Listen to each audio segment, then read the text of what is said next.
Hi, folks. Bob Mannery here. You're listening to A2D Radio, real sports talk radio for the fans, by the fans, no agenda. These guys are the best in the business. Hashtag it. No notes.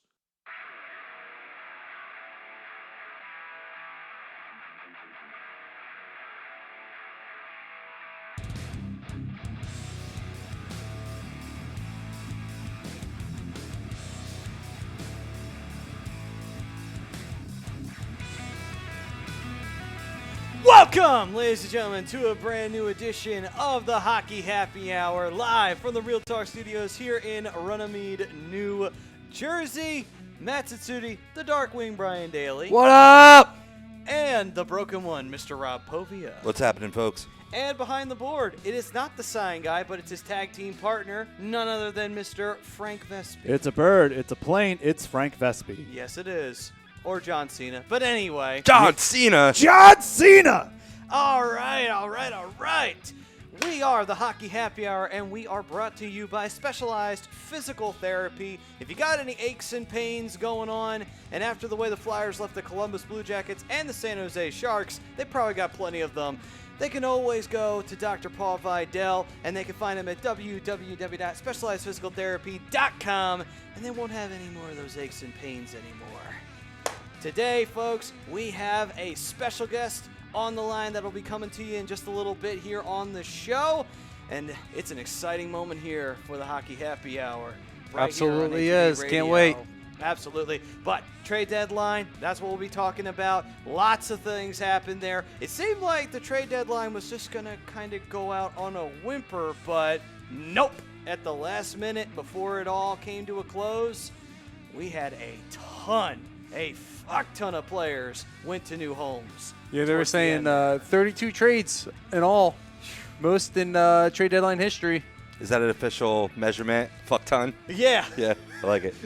It's at the very end of the measurement tape, and it's in very small writing. And it's got a middle finger right in the middle of it, too. I love it.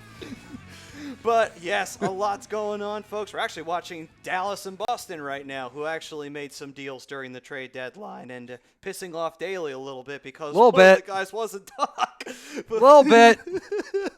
But Dallas did just manage to get a goal back, too, by the way. So it's like a one-goal game again. But anyway, all right. So besides the trade deadline talk, we'll talk about a little puck luck for Tyler Seguin. Yeah. And we'll also do a little bit of a review of the Flyers and Sharks as well. The Flyers did put a little bit of a spanking down on the Sharks at home, which is always pleasant to see, picking on a team that's pretty much going to rebuild at this point. And, you know, now you ease yourself on into a big home-and-home matchup against a rising New York Rangers team. This is two games that are big-time must-win, just like the Blue Jackets ones were. Flyers have to at least win one of these bad boys in order to kind of keep the Rangers down and to make sure they don't get any funny ideas of trying to sneak into a wild card spot. They're trying. They are trying. They are trying big time, and they're on a roll. They're on a 9-game road win streak. So hopefully the Flyers can end that. The Canadians are trying to do that as we speak.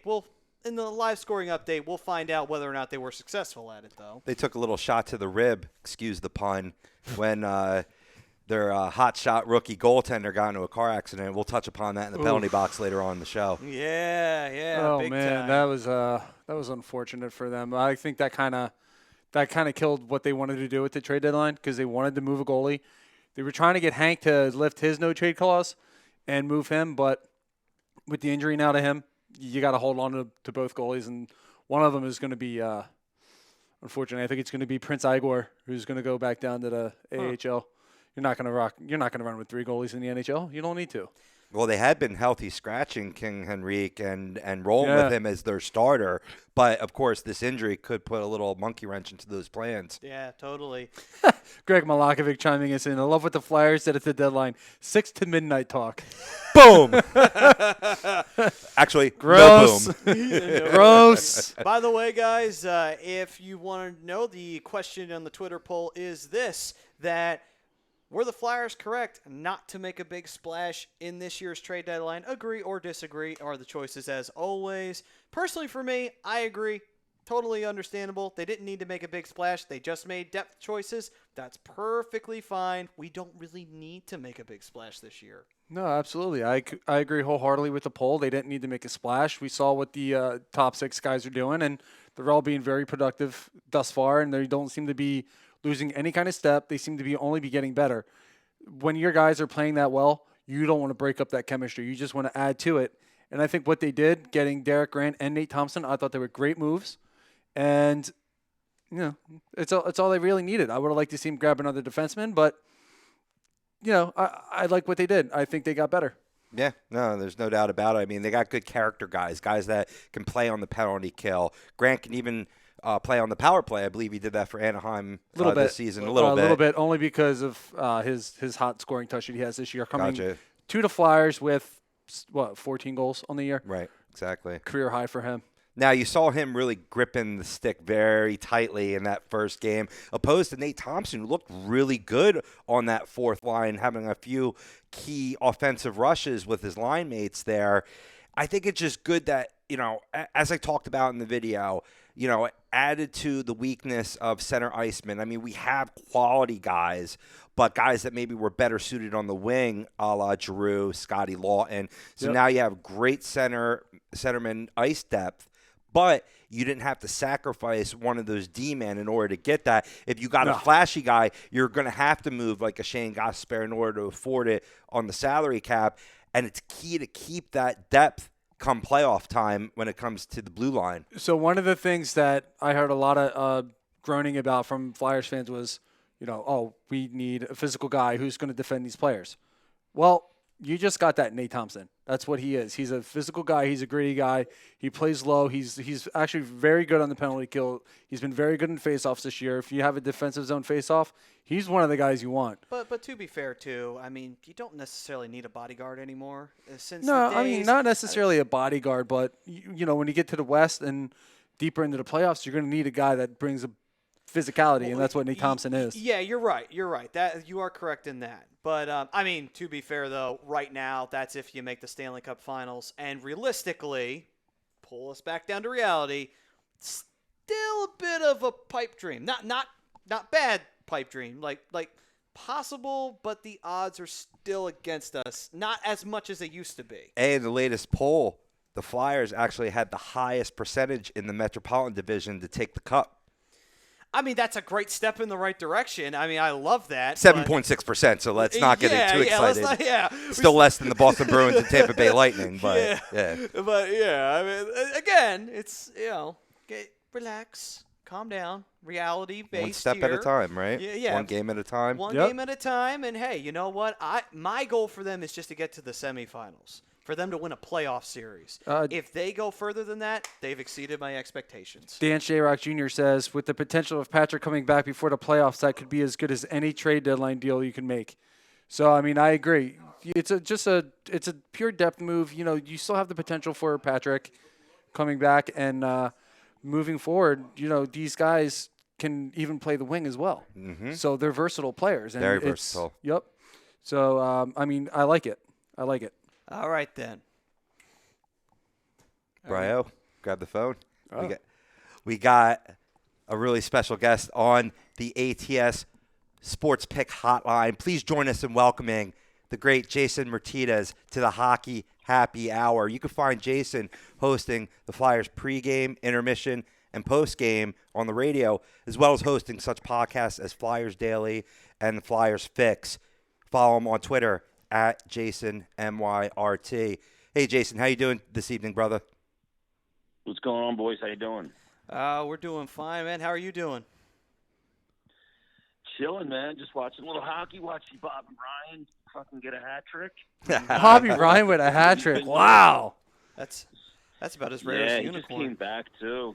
He was getting treatment because he's got some addiction issues, and he just came back and fucking netted a hattie tonight, so it was pretty cool. Nice. It's good for him, man. He's been one of those guys that needs to find his way back. He's such a good goal scorer in Anaheim, and ever since he went to Ottawa, he just hasn't been the same. One of my man crushes in the past, for sure. Yeah. Being from the area. Yeah, he got killed because of the contract that he got, but what people got to realize about Bobby Ryan is that he earned it, dude. He had 4 straight 30-goal seasons. Yep. He earned the contract. He hasn't lived up to it, and a lot of guys don't, but Hey, it's one of those things, too. Plus, Ottawa, at the end of the day, they've been a team that's always in fluctuation. Sometimes they have a good team, and then sometimes they have that team. It's just like, what? Like, what are you guys doing? Like, seriously, fix this. This is terrible. yeah, their owner's half an idiot. Yeah.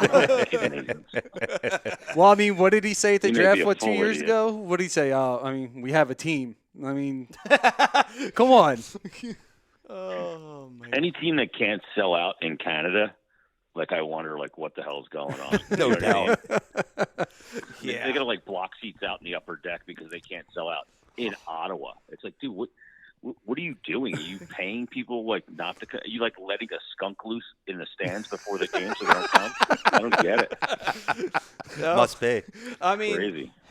the last thing we need to do, too, is to have Ottawa give Gary Bettman an excuse to move more teams to, like, Hawaii and, Alaska. Well, maybe not Alaska, but, to San Antonio and stuff like that. Be like, oh, great. More teams in non-hockey markets. Lovely. You can't say Seattle anymore because No, they're there. but I'm fine with Seattle. I'm perfectly fine Make with their that. debut next year. Absolutely. Well, going from some poor organizations, Jason, I want to ask you about a red-hot organization in the Philadelphia Flyers. In your opinion, what is this Flyers team doing exceptionally well, and what area of their game do they really need to clean up in order to ensure making the playoffs and having a nice long run? Well, I mean, I think a couple areas. I'll start with the area they need to clean up. And to me, it's really obvious. It's the starts to games, more so on the road than it is at home. Their worst trait leads to one of their better traits. Their worst trait is that, a lot of times they get down 2 or 3 goals on the road and they have to battle back. A good trait is that they do battle back. They don't just kind of fold up. So that's a good thing, but you're not going to live long in the playoffs going down multiple goals on the road. It's just not a way to have success. So that's the one thing they need to clean up, to have success in the playoffs and ensure that they get to the playoffs here down the stretch, and just be better on the road, period. The things that they're doing well, there's a couple things that really stick out to me. And one is the one I just brought up, is that they're pretty relentless, and, their effort is – I mean, we questioned their effort really at all this season. I mean, they had a couple really shitty games earlier where they just got went into a building and just got shit kicked, against Pittsburgh early this season. That happened. You saw it, on that road trip where actually San Jose kicked the crap out of them 6-1, and the Edmonton game earlier this season. But really kind of since they settled in, I don't think they've lost back-to-back games since like early December. So they're resilient. So that's a real good sign. But to me, the biggest difference to me is the details that they play with. It's all the little things that add up. Mm-hmm. Just the details with the puck in their own zone, guys being on the right side of the play and the right side of the puck a lot more, and just there's so much more veteran leadership that seems to really be a big difference this year, where those veterans are leading the younger players and the younger players are delivering. And then the last thing for me, this is probably the biggest thing, guys, and it's the greatest thing going into the playoffs. They have depth scoring. They've had 2 wins lately where their third line scored 3 or 4 goals for them. Yeah. When you're getting that kind of depth scoring, I mean, and then in one game too, the other goal scorer besides the third line was Nicolas Aube-Kubel on the power play. Oh, yeah. Who in the beginning of the year, I mean, you could have sent up and down through waivers like a toilet seat up and down. Now you can't. He's been one of those guys that have, like you just said, Jason, was, he's doing the little things right. He's finally starting to reap that reward. He's starting to find ways to put pucks in the net. And it's a great thing to see the depth, too, because we've gone through a lot of Flyers teams where the third line and the fourth line are just – okay, the fourth line are just the grinders, and then the third line is there. They're just – that's it. Hey, guys, we got a stick. We'll shoot the puck a little bit, but, that's it. We're not going to do a damn thing. Little checking, little energy. Yeah, that's it. They wouldn't really do much after that, and we've seen that a lot in Flyers history. Nowadays, it's like, Jesus, now it's scary. Well, to Jason's point, you see this veteran leadership, and you see it rubbing off on the young guys. I know he's not up with the squad at this point, but Joel Farabee has been playing light years ahead of his year of age. Yeah, he's another one who's doing the little things right. He's not finding the score sheet every night, but it's the little things that is going to keep him up on the roster come, next year, the season after that. But unfortunately, with the acquisitions of Derek Grant and Nate Thompson, you kind of had to let somebody go. And it was unfortunate that it's Farabee. Yeah, it'll be really good for him to go down now. Get first line minutes. He won't have so much defensive responsibility to let him freewheel a little bit down there. And the thing is, look, I think he'll definitely be back this year at some point and probably stay.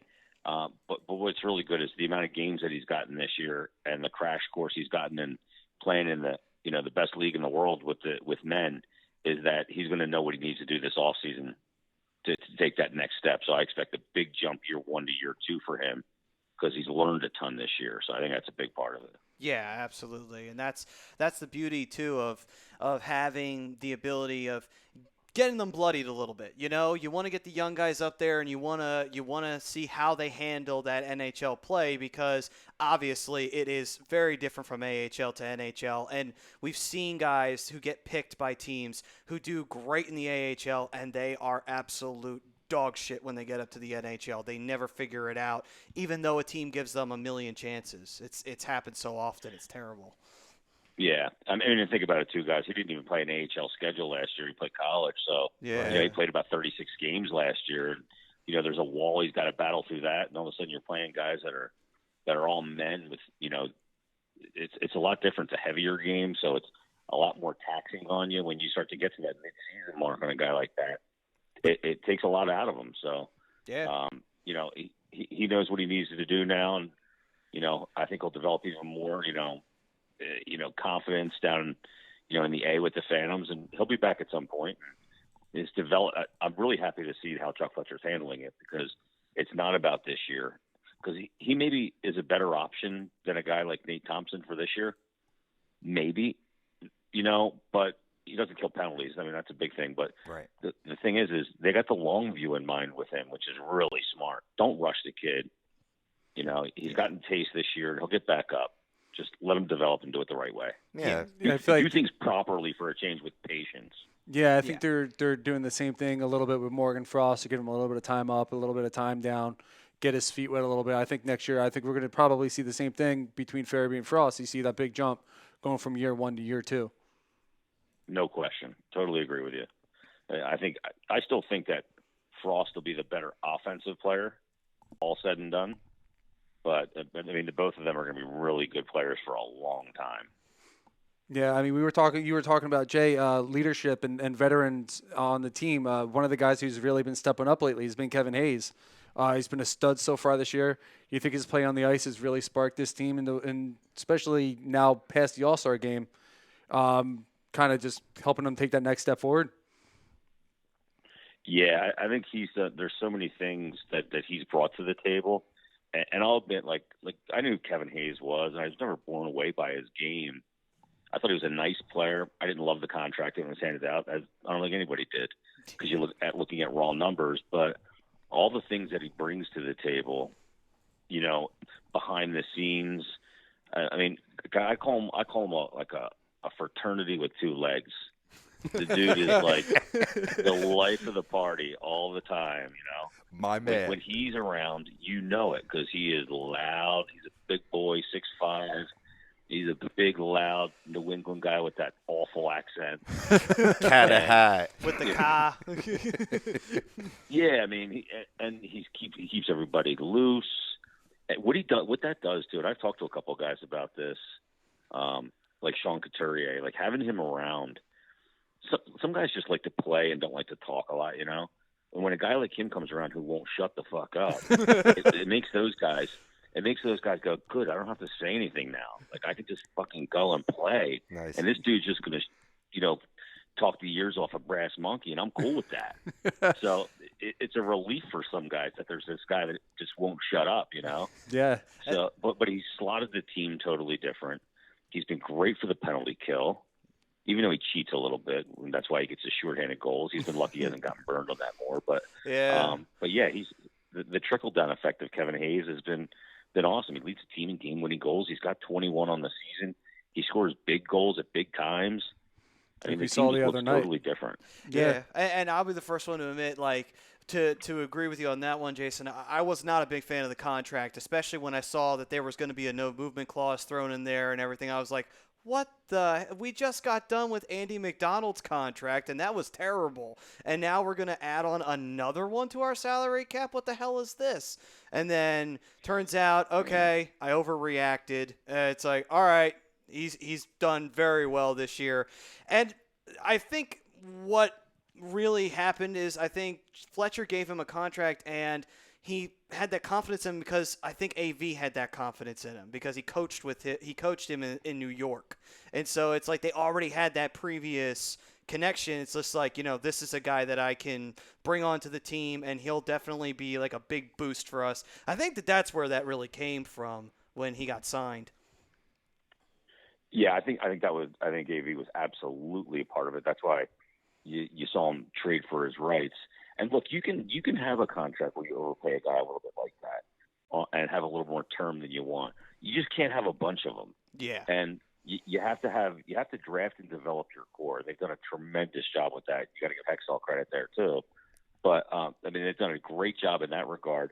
But when you go into free agency, especially if you're going to go into free agency with a guy and you're going to acquire his rights and sign him before he goes to free agency, you're going to overpay.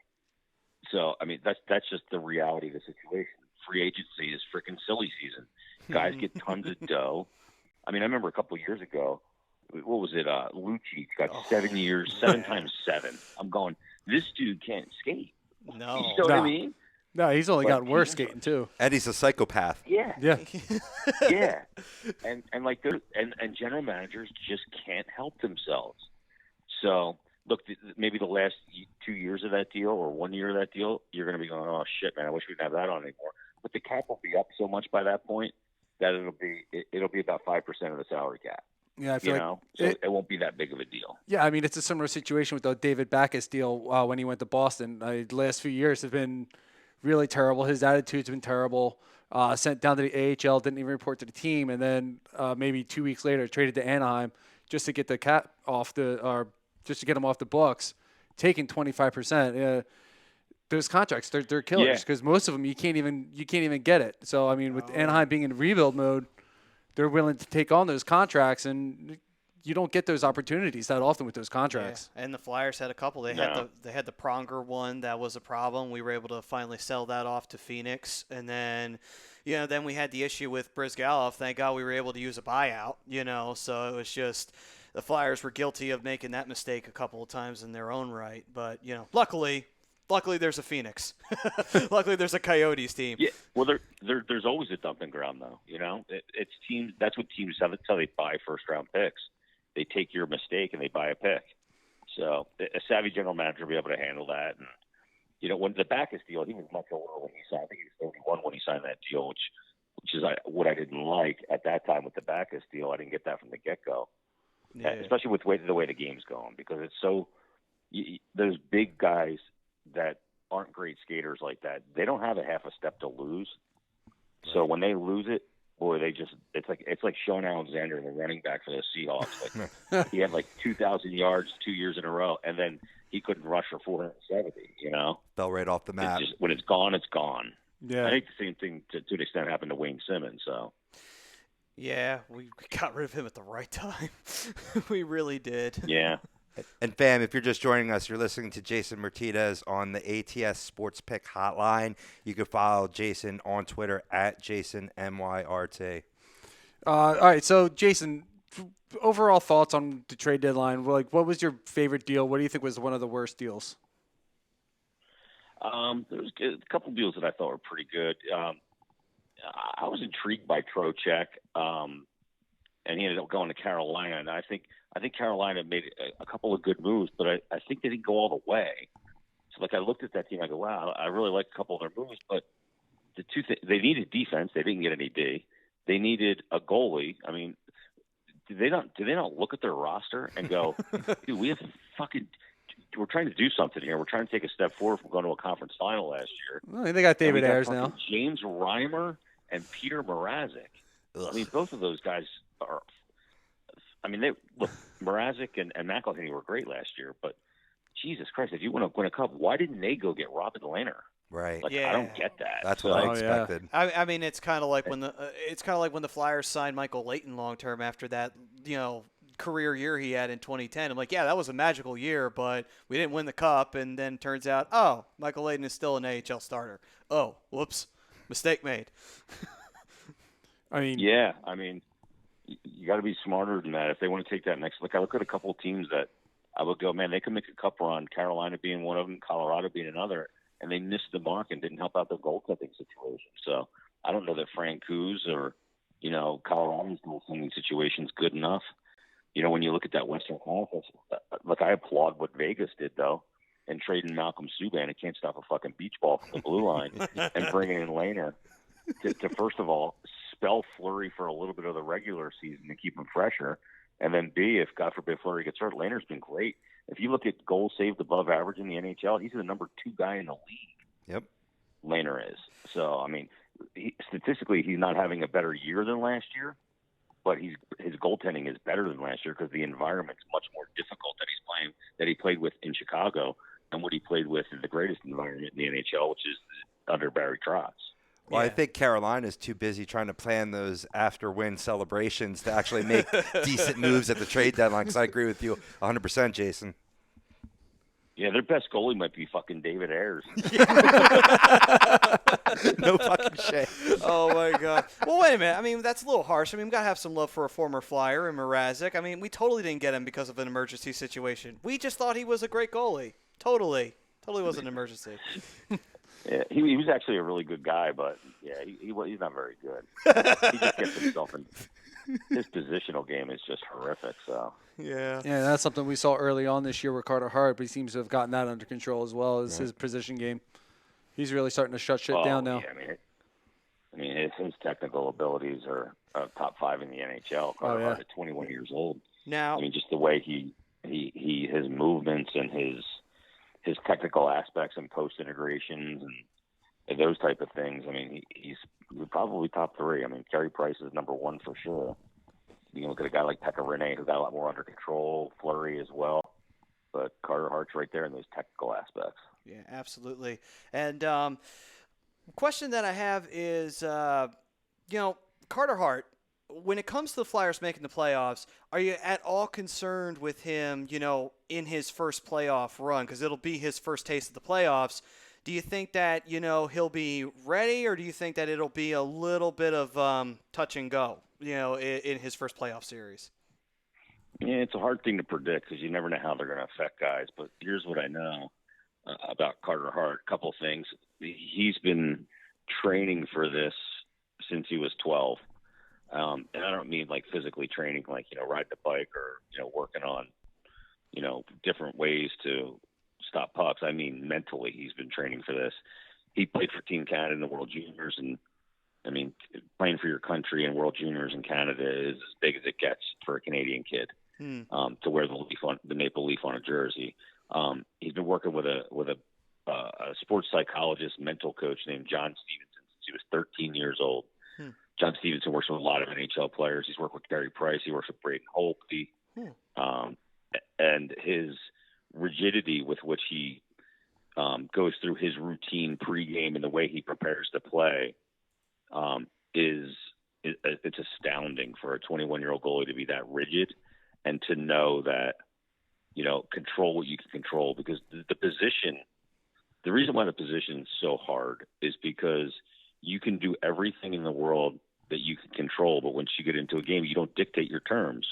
It's a reactive position. So I think it's why a lot of goalies end up being OCD after they get done playing. Yeah. because you control everything around the game. Every minute before a game, for an hour leading into your routine, rolling out your muscles or whatever, the way the things he does with the water bottle and all that, that's all control, because when the game starts, he doesn't have control.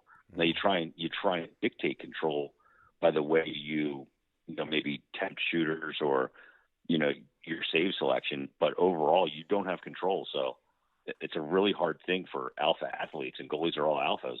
If you're going to play that position, which is the last line of defense, then you got some alpha in you. And so that's one of the things. I think he's built for it. So any young goalie can have success doing it. He's a guy that certainly can. That's true. One of our fans wants to know, Jay, just your opinion on if the Flyers will see Nolan Patrick this year, or if he thinks they'll hold him back and just let him get healthy and ready for next year. I think that he's going to end up playing. I saw him at practice the other day, and I saw him in the locker room. We talked to him a little bit. And he seems like he's in a different place mentally to me than he was a lot this season. You could tell he was frustrated earlier this season. He was in a tough spot.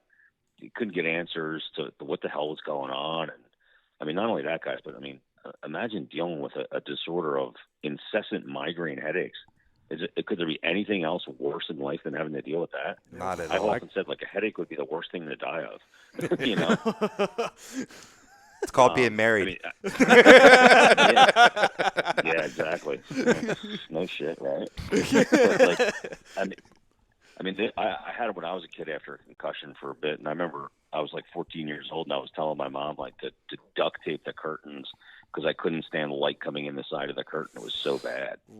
So it's no way to live, but he seems like he's in a way better place on and off the ice. I think he's trending towards coming back. Nice. Good, because the sooner he gets back, the quicker we can see him, become that number 2 pick that, we got him at, which would be awesome to see because he'll be one of those guys who'll be that workhorse of the team that you'll love. You'll just love Nolan Patrick's game. Oh, he's a skilled player, man. There's no doubt about that. Watching some of the highlights here between Ottawa and Vancouver, forgot to mention that Bobby Ryan got thrown a little fisticuffs with who was it? Chris Tanev of the Vancouver Canucks earlier. He had himself a game. Fuck, did he have an assist? Maybe did he get a Gordy? Did he have an assist tonight? Maybe. That's exactly hopefully. what I thought. That'd be a hell of a Gordy. Get a hat trick, an assist, and a fight, and a Gordie Howe hat trick in the same night. Holy cow! It doesn't say, but even still, a hat trick in your first game back. That's saying something. Hopefully he's back. I wonder how many times that's happened, or if it has ever happened, where he had a hat trick and the Gordie Howe in the same game. Had to have happened, right? Yeah. I think. It's hard to say with modern day necessarily because of how hard it is to score nowadays. But back in the day, it probably happened a lot. When goalies were more stand up, it probably happened a lot often back then. Yeah, I can't imagine it not happening in guys 100 years. Guys 5-point games all the time. No doubt. All right, so another question for you, Jay. The Flyers, with their moves of Nate Thompson and Derek Grant, you think they're better equipped now moving forward to make a deeper run in the playoffs? You still think they're going to be a first round and out, maybe second round and out? I don't know. I guess there's still about 19 games left, I think. So there's still a little bit of runway here. You want to be playing your best hockey when the playoffs start. You want to be healthy. So if they were to start today and the playoffs started today, I'd really like their chances of at least getting out of the first round because of the way they're playing right now, because of the way some of the other teams are playing, like Pittsburgh. They went in L.A. last night and lost 2-1. They've lost 4 straight. So the Caps lost tonight. They haven't been playing great overall. They had 2 straight wins before tonight. But, they're a team that I'm guaranteeing you that if you looked at Tampa Bay or Boston or the Capitals or the Penguins are going, that's not really a team we want to play right now because they've won huge games on the road this year in really difficult situations. They won that overtime game in St. Louis when St. Louis was riding a 10-game home win streak. They went in back-to-back nights earlier this season and beat Toronto and Boston in shootouts on a Saturday and Sunday night earlier this year. So they're a team that's going to present a lot of problems. If they get the goaltending and they stay healthy, then I expect them to get out of the first round tonight. This year, they're still pushing for home ice because they know they're so good at home, and they got a shot to overcome Pittsburgh and get that 2 spot. But yeah, I think they could win a round of the playoffs. Absolutely, they should win a round of the playoffs. They have the skill and they have the players and they have the coach to do it. So I'd hold them to that expectation. Let's fucking go. Let's go. Got Rob over here, Yeah, fist bumping over here. He's ready. I know. I'm nervous. Yeah, if I don't want to see a one and done again. Lose 96. That's bullshit. No, yeah, because it's been rough. And the Islanders just lost. Oh wow. St. Louis just won in overtime. Parayko got himself an OT winner. All right then. Wow. Yeah, fucking loser point again. Right. Fucking bullshit. Oh my God. I will say though, I give him a lot of credit for bringing back those old St. Louis Blues jerseys. I'll give him that one. That's pleasant. It's a good look. Good to look. Yeah. Yeah, it's shame it's only for 3 games though. That does suck. Yeah, back when Gretzky was on the team for that half a season. But anyway. I mean, unfortunately for Flyers, the Islanders do gain a point, but they're not getting the 2. I believe that keeps them in 3rd place, right? I don't know how many points they have on anybody else except for Washington and Pittsburgh. Well, right now the Flyers are sitting at 79 points. Where's the Islanders? Islanders, I think, had 77. Okay. All right, so they got It'll be up to 78. There's still one back. Yeah. All right, cool. So, but I mean, one thing I will say is, out of all the teams that we could possibly draw in the playoffs, the one team I hope we don't draw is the Islanders. Because for whatever reason, they just seem to have something going against the Flyers this year. I don't know why. It's just, you ever run into that one team that you just, God damn it, every time we play them and we play them hard, they just come out on top. It's just like, what the hell? Like, every time. It used to be the Devils. Now it's the Islanders. I don't know how this happens. Well, Matty, you know what it is. It's speed. And sometimes the Flyers have trouble with the really fast teams. Tampa Bay, the Islanders, certainly they haven't won a game against the Islanders this season yet with 1 remaining. So yeah, hopefully they can at least get that one. Yeah. I'll take the Islanders, though. I would take the Islanders as an opponent in the heartbeat. They're a team that I could see dropping out. cool. Probably not now because, well, I don't know. Well, the Rangers are coming now. They won again tonight, so Yeah. I could see the Islanders not making the dance. They've had some issues. I mean, they blew a game. They were winning 3-1 in the third. They ended up losing the game 6-4 earlier this season against the Caps. Then right before the break, Trotz benched Barzell for the last 22 minutes of the game. Wow. So, yeah, I mean, they picked up Pajot, which is a good move for them. They need scoring. They have such a hard time generating goals. So they're a team that I know they've had the Flyers number this year, and they were playing with their hair on fire earlier this season, but they're not a team I fear in the playoffs. They're really not. You flip the script. Yeah, I don't believe in their goaltending. I don't believe in their goaltending either. Right. Good point. That is a good point. Their starting goalie is Varlamov, was it? Or was Yeah, it? Semyon Yeah, Varlamov. Yeah. Varlamov and Grice, yeah. Yeah. I mean, Grice, he's had his moments where he's looked very, very human. Varlamov, too. I mean, don't get me wrong, though. Varlamov didn't have a bad run with Colorado, but at the same time, that was when Colorado wasn't the team that they are now. That was still when they were trying to build towards the team that they are currently, So it's hard to really, Yeah, I mean, look, that Barry Trotz defensive system comes at a cost. You don't get a lot of odd man rushes and things like that. You don't cheat the zone. You don't fly your D zone ever. And that's why you put Barzell on the bench. Barzell was trying to generate offense for a team that doesn't score very much, and Trotz doesn't put up with that. So, but it comes at a cost. You're not going to score as many goals. But for a goalie, look, here's the deal when it comes to the Islanders. And Doug Waits last year, as the coach of the Islanders, they were 31st in the NHL in goals allowed. The next year when Trotz took over, they were number 1. They gave up the least amount of goals. They shaved 102 goals season to season. Oh. And the year under Waite, their goalies were Jarl Halak and Grice with the worst goals against average and save percentage in the league. It was just a horrific environment for a goalie. So the next year, Halak goes to Boston and is fucking outrageous. Grice is a Vezina guy in tandem last year. So under Trotz, it's what I try to tell people all the time. Like, goaltending is not just about the goalie; it's the environment that you're in. You know what I mean? Yeah. You look at it. I look at a team like the Sharks. Like, that environment for Martin Jones and Aaron Dell is horrific. Oh, yeah. And you saw it the other night against the Flyers. They give up odd man rush after odd man rush. It's hideous.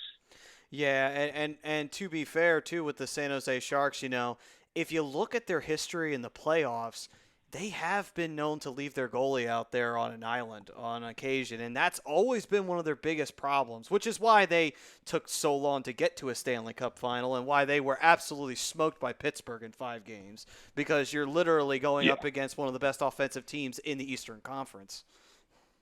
Yeah, and if you're not defensively responsible against that team, they'll just bury on you. And they did, and they boat raced them out in that series. Yeah, absolutely. All the way that spans all the way back to Evgeny Nabokov, so that should bring back some memories for some people. Back in the day. Well, Professor he's a Sensudi. goalie coach now. Oh, They he wanna get a is? new one. Nice. Oh, it's good to see he landed on Yeah, his feet. Navi was in the building on Tuesday. I saw him on Tuesday. Nice. Oh, man. So, hey, Jason, let me ask you this. While your whole time doing everything for the Flyers, while you're in the locker room or when you're doing the whole intermission and everything like that, what was like the game? Like, it could be from a few years back, this year, or what have you. What was the game that's just like, you were just feeling goosebumps? You were just like, oh my God, this is like one of the best games I've ever seen this team play. Like, it was unbelievable. There was one this year. I actually didn't work it because it was right after I got fucking shit canned off the radio. So Oh. between gigs, it was the Blue Jackets game earlier this year where they stormed back. I was like, geez, look at this fucking game, right? Yeah. The one though probably was the 5-2 comeback against Boston that Marchand whiffed. Oh, yeah. that one. I remember watching that, and I literally started laughing. I cheered, and then I just started mid-cheer. I started just cracking up, and I couldn't breathe. I'm like, how the hell did Marchand do that? He's how many goals, and he fucked that up so bad. That's what happens when you it don't was keep your head glorious. Yeah, I mean that. If you've ever seen that dude in person without a helmet on, he's like as ugly as they fucking come. And it was just, like he's a little plug. He's a little tiny dude. I can say that because I'm fucking small too, but fuck is he ugly. Oh my God. Those meme videos are accurate then. Yeah. Well, I've always said this, like, you know what? You want to know what a rat looks like in human form? It's Brad Marchand. Totally Brad Marchand. Yep, absolutely. He's a dirty, grimy, just ugly bastard. And, fam, if you're just joining us, Jason Myrtetus on the ATS Sport Pick Hotline. We talked about some head-scratching trade deadline deals. Jason, who do you think benefited the most from the array of deadline deals this year? It's hard to say because I'm not a big deadline guy. I do look at what Pittsburgh did, and grabbing Marlowe, whatever that, I don't even know what that is, but the fact that they grabbed Zucker a couple weeks earlier and he's got term, like I look at that deal and I go, okay, that's a really good deal. Agreed. He fits that team perfect, right? So that's when I look at. I really look at what Vegas did, grabbing Laner. I really like that deal a lot. I think that could really benefit him. You go, well, he's a backup goalie. How can that benefit? I think it just it changes them in a lot of ways and gives them a huge insurance policy to go for it. So there are two teams that I look at. And I like what Boston did a little bit, or not Boston. I mean, the Oilers grabbing Athanasiou to play with McDavid. I think that's an interesting move. A lot of Athanasiou speed. can just flat out fly, so he can play speed wise with McDavid. But is he going to play every night? That's the big question. So that's kind of what I look at in the West. I looked at the Islanders, and I like the JG Pajot trade for them. I don't love it, but I think it's a decent move for them, and I'm okay with the contract going forward. But the one thing is like, I don't know what the hell was wrong with Lou Lamoriello that he was trying to trade for Parise. Like, I'm trying to figure that out. I'm going, dude, the guy's 35. He's got a jacked up back. He's always hurt. He has got 5 years left on his contract at 7.5 per. Like, why is he even considering trading for Parise? I just didn't understand it. That is confusing. I mean, maybe he had like a dementia moment. And he thought he was still general managing the New Jersey Devils. That's the only thing I could think of. Yeah, I mean, I think he wanted to bring that Parise's leadership into the room, and figure maybe with 2 years left he'll retire anyway. It's one of those backdiving contracts. I think it was a 13-year deal that him and Suter signed way back when in Minnesota. So Yeah, with Chuck 8 Fletcher years as their ago. GM. Yeah. So I mean, I think he could have got the minimum recapture on that. It would have been fine, but yeah, I just didn't understand even thinking about that move. And I think that I firmly believe that the move didn't happen because it became public and Lou's such a control freak. Like Lou's front office never leaks, and it leaked. Yeah. And I think that's what blew up. I think that's what blew up the deal. I mean, put it this way: Lou controls how many ice cubes go in your soda in the media room. He controls. I worked for him for 2 years at Providence College Hockey School. when I was like 15 and 16. And dude, he is a massive control freak. Wow. Like you can't have facial hair, nothing. He's nuts. Wow. Looks like I won't ever work for him. Yep. I ain't getting rid of my beard anytime soon. I'll tell you that much. Yeah, I mean he's smart as shit. And he's a nice guy and everything, but he controls everything. No broadcasters on the plane. Like their radio and TV people don't fly on the team plane. They fly freaking charter. They don't fly charter. They fly, whatever, regular flight like everybody else. Wow. Wow. Wow. Boy, Man knows how he likes it, I guess. that is micromanaging right Yeah. there, to say the least. Oh, but actually, speaking of Lou Lamoriello, Jason, what are like the 3 teams you hate the most? Like, as a Flyers fan, because I mean, I always like to ask that of Flyers fans because, funny enough, there's always one team that may surprise you that a Flyers fan hates, but then you go back and you realize, oh, it makes sense why. Because like an old-timer fan would say, oh, I hate the Islanders. I'm like, well, why do you hate the Islanders? But then you realize, oh, that's right, 1980, the Flyers faced off with the Islanders in the Stanley Cup final. Okay, it makes sense. What would be like your top 3 like hated teams as a Flyers fan? Well, I mean, I've always hated the Rangers. Okay. 'Cause I had cousins growing up in New York and Long Island, so we hated both of those teams. And growing up, I was 8 in 1980 when the Isles won 4 straight cups. It was like Jesus Christ, fucking Billy Smith and John Tonelli and Denis Potvin and all those guys. Yeah. Obviously Bossy and Bobby Nystrom. Yeah. And they were just like rat bastards, So I lost the hate for them because they became pathetic, Yeah. That organization on with Garth Snow as the GM, it was just a mess, right? Yeah. So I don't really have the hate for them anymore because they were never threatening. So you always hate the Penguins because I think it's bullshit how they went right from Lemieux to Crosby. Yeah. And then they got Malkin and then Crosby. And so I thought that was the league kind of helping them out because they were in such a financial disaster. Yeah. But the thing is, I hate the Penguins, but fuck, man, Crosby. I could watch Crosby play hockey every day of the week, you know? I respect the shit out of his game. Yeah, I mean, Malkin, I don't. I think Malkin's a prick and a half. But Agreed. hey, he's got he's got that hot temper. I mean, and the fact that he didn't get suspended for that one hit on or smacking. Who did he smack in the face with the stick? Was it Raffle? Yeah. Right before the Winter Yeah. Classic, I'm like, what the fuck? He just smacked him right in the face with a stick, and no one's gonna fucking get mad at him for this? What the hell is that? yeah, It's just because he's a he fucking Penguin. two-handed him. You know? Yeah, but I still hate the Penguins because it's a great rivalry. I still hate the Rangers. I just always have. Makes sense. Everything. It's a New York thing. Yeah. And the other team, if I'm looking for like an out of the box kind of like team that I can't stand, it would probably be. I mean, I'd probably go into the Western Conference. I'd probably go. Well, they're in the East now, but I would probably. They used to be in the West. I always hated Detroit. Detroit. Yeah. Okay. Is that based off of 97, or is that based more off of just the organization or what have you? I don't know. It's look, I respected the team they had in 97. It took forever for Eisenman to win a cup. I think it was 8 years or something for him to win a cup. Yeah. But I don't know. Just something about that team. Like I think for an original 6, their jerseys blow. Oh, yeah. You know what I mean? Yeah, I do. The winged wheel is just the red and white. There's no fucking character. Like people say that there's a lot of character. I don't like them. I think I've never been a big fan. Gotcha. Yeah, because my out of the box team is the Sabres, and the reason why is because when I was a kid, I would watch them lose to the Sabres in the playoffs when we had Primo as our captain, and I was just like, why the hell are we losing to the Sabres? We always beat these guys. How are we losing to them? And then all of a sudden you realize, oh, that's right. The Flyers were kind of old, and the Sabres had Afinogenov, and, they had Vanek in his prime, and they had Ryan Miller when he was a rookie. It's like, okay, yeah, it makes sense. Hindsight being 2020, why they kicked our ass a few times there in the early 2000s. Yeah, well, I go back to the Hasek years with them, too, with like Miroslav, Shatan, fucking Satan running around.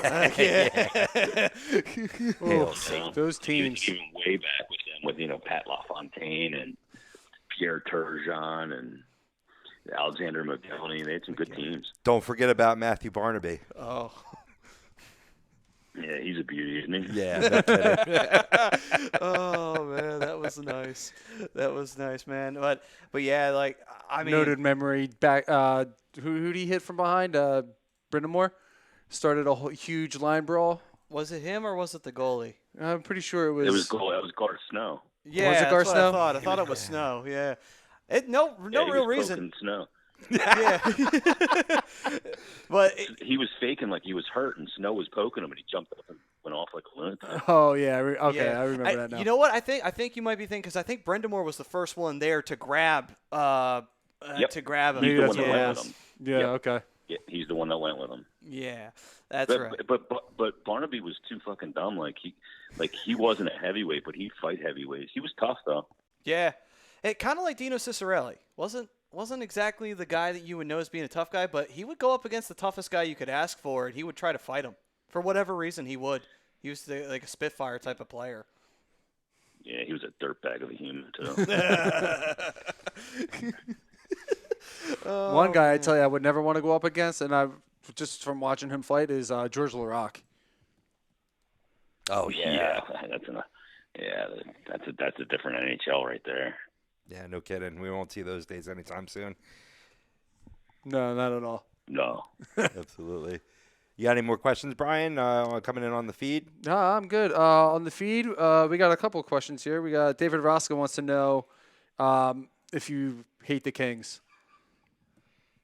No, I don't hate the Kings at all. Two of the guys I love watching play for the Kings. Like Doughty to me is unbelievable, and I mean, my favorite goalie in the league over the last decade was Quick. So I could watch that guy warm up. He's unbelievable. He's not going to be able to walk in 2 years, but Yeah, he's having trouble the now. damage that he's done to his hip, the damage he's done to his hips, I can only imagine with the way he plays the game. But Oh, yeah. But, I mean, I will say this. When 2012 rolled around, after the Devils freaking eliminated us, what a shock. And then they beat the Rangers, surprisingly, in the Eastern Conference Finals, and the Kings faced them in the 2012. I was just like, oh, please, God, do not tell me those fucking Devils are going to win another goddamn cup. It's like, please, Kings, win your first one. Please do it. And thank God Quick was like, just a Vezina year for him that year. He just absolutely killed it. I was like, oh, thank God for Jonathan Quick. Thank you so very much. And Gagne was on that team too, so I was very happy. Yep. yeah, and Quick won the Conn Smythe that year. He was just flat out ridiculous, so good. So yeah, I mean, I love watching that guy play. Like to me, like he brought that RVH to legitimized it, and the post play, like down, playing down on anything down below, the bottom of the circles. And I think it changed the way goaltending is in this league right now. That was developed actually in Sweden by a female, oddly enough. There was a woman who invented the RVH system. But Quick brought it here and took it to the next level. You think that will start getting taught to younger players and younger goaltenders later on, like the butterfly was? Oh yeah, it's just an integration of the butterfly. It's been being taught for a long time now. All the youth level kids are using RVH all the time. Okay. And a lot of people look at it and they go, "Why is the goalie always down?" And somebody tweeted me last week and said, 2 goals winning high glove in this game, one on Hart, and I forget who the other goalie was that they were playing against that night. And he's like, "These goalies go down too early. It's stupid. They get beat up high." So I just happen to have the exact numbers of the last 2 seasons combined. 80% of the goals are scored in the bottom 12 inches of the net. That's why goalies go down. Yeah. Because that's where goals are scored. It's harder for a goalie to get down to cover the lower part of the net than it is to stay up and cover the top part. And you can cover the top part still when you go down. Yeah. And most goals are scored, 80% of the goals that are high are scored on glove side, not stick side. Everybody thinks it's always go stick, go blocker. But the reason for that is because anytime the goalie moves, the first thing that he uses to balance himself is his glove hand because it's not locked into a stick. Mm-hmm. So that creates a lot of holes. Yeah. And that's the thing that a lot of people don't understand about stand-up versus butterfly. People don't get that. It's like stand-up is called stand-up for a reason. You're standing for the shot. You're not going down to block the shot. And that's the thing. And yes, people will see goalies go down on their pads if they were stand-up style, but they didn't do it all that often. And you notice back in the day, if anybody ever goes back and watch old games in the 80s and even in the 90s, a lot of times you'd see a lot of bullshit goals go in. Why? Because the goalie's standing up. He's not going down like they are nowadays. Yep. And that's the thing people don't realize when they look at goaltending, and that's why scoring is so hard nowadays. That's why you need those snipers. That's why you need a guy like a Danny B or a Crosby or a Malkin or an Ovechkin or somebody like that can get you a goal, guys, by going top shelf. Yep. It's just it's so rare for a shooter to be able to beat a guy unless there's a couple things happening. Number one, the ways to score are the hardest saves for goalies are redirections, tips, layered screens, and to just beat a guy when the goalie sees it, it's just not going to happen. They're too good now. Yeah. So you got to change the angle of your shot. You see the great goal scorers like Laine, like Austin Matthews, Ovechkin, just ridiculous. Mm-hmm. But their release point is always different. They pull it into their body. Like Matthews always pulls the puck from out into his feet and can let it go with the same velocity. And when you do that, the shot is 10 times harder to read when you pull it into your body and you change the place where you release the puck. That's what screws up a goalie. And that's just the wrist shot. That's not the slap shot.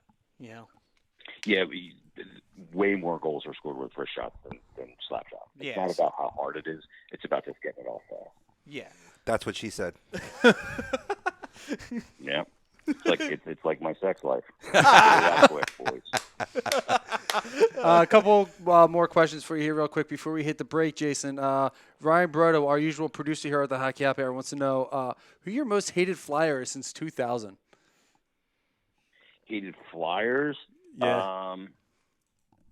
Since 2000. Geez, I'm trying to think. I got one. Braden Coburn, I fucking couldn't stand. The dude would take the dumbest penalties, turn the puck over, drove me nuts.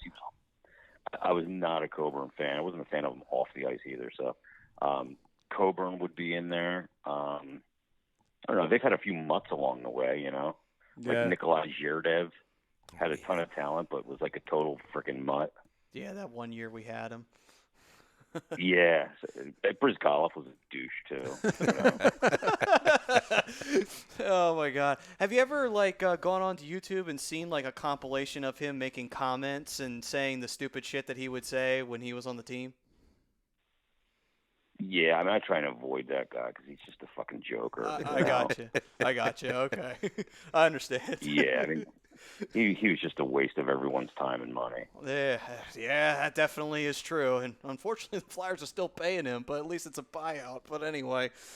So to go to the other side, Stephanie Hoover wants to know who your favorite player on the team now is. I think that's pretty obvious. She followed me on Twitter. Is that a female? Sorry. I think you said Stephanie, right? Stephanie, Yep. Yeah. Yeah, obviously it's for the last 14 years it's been Giroux. Just don't think. I think that he gets so underappreciated in this town by the majority of people because they go, well, he hasn't won a cup. And I'm like, well, there's a lot of great players that never won a cup. Yep. You got to realize that this is a team sport, and it's not a team sport like basketball. In basketball, when you get to the playoffs, 7, maybe 8 players play. In hockey, everybody that suits up plays except for the backup goalie, God willing. So you got to have depth, and you got to have teammates around you. The fact that he led the decade in power play points and is number one in the team's history in assists is astounding. Because who did he have that was a sniper that he was feeding? Nobody. Did he have an Ovechkin? Did he have a Tarasenko? Did he have an Austin Matthews? Did he have a Patrick Laine? He had Scott Hartnell. Yeah. That was Yeah, and I think that the best guy he had on his line at one point to be an actual goal scorer was Jágr, and that was past Jágr's prime. Yeah. Well past his prime. Yeah. So and that was the year that Hartnell had his 30 goals. Right. Yeah, and I think that was the fact that he's got the numbers that he had. The other thing you got to consider with Giroux too is you got to consider his durability. The guy doesn't miss fucking games. He really never doesn't. misses games.